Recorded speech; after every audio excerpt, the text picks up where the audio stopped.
Okay, let's see. Because tonight we have quite a number of questions, so we're going to proceed on to the Q&A. Okay? All right. Regarding this Vinaya rule, a monk is not allowed to preach Dhamma to someone who covers his or her head. What's the rationale of this rule? A monk is not allowed to, actually it's not a monk, a bhikkhu is not allowed to preach Dhamma to someone cover his or her head. What's the rationale of this rule? You see, in a bhikkhu, we have a number of Vinaya rules. The rule that over here, as the question stated, that one covers one head.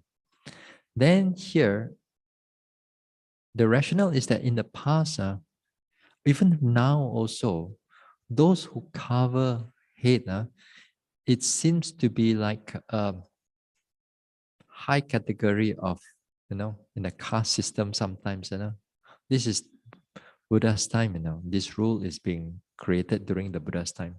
So sometimes when you are in a certain caste, in a higher caste, then they wear head and so on. So when you want to listen to the Dhamma, or with the Sangha, then you have to remove the head turban or the head covering to show respect. To show respect to the Dhamma or to the Sangha member. So they remove the head covering. Sometimes also, like you see in a cowboy movie also, cowboy movie also something like that.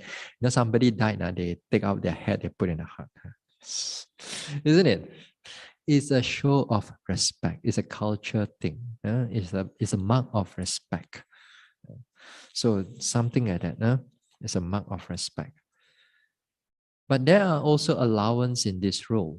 The allowance is that actually in this rule is that unless you are ill or unless you are sick, unless you are sick, then you can able to put on this one.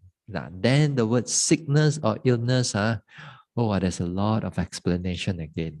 What do you mean by sickness and what do you mean by illness? If let's say all of you botak right now, like me, just shaven like me today, you sit under the fan, the beta, then you put on let's say you put on like a handkerchief on top of your head, because once in a while there are yogis doing like that, even without this big fan here. So they put on their head. So is it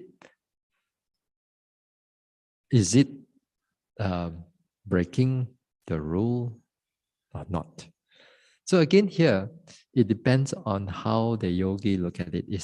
If you consider that coldness is a sickness, is an illness, then they're allowed to. You see, so the word sickness and all that thing, it covers quite a big area, So sometimes also when yogis also, when they sit down with their leg folding like that. Then also leg folding like that also is a sign of disrespect to the Dhamma or to the Sangha member. So it has to be sit properly in a way, as long as you don't like hug your knee or hug your this one, or even like our culture, we don't point the feet to the Buddha and so on, or to the Sangha members. So we have to sit properly. So that is all in the sense of respect, in the sense of respect. So you have to be mindful of to respect the Dhamma and also the Sangha members. So that is the rationale.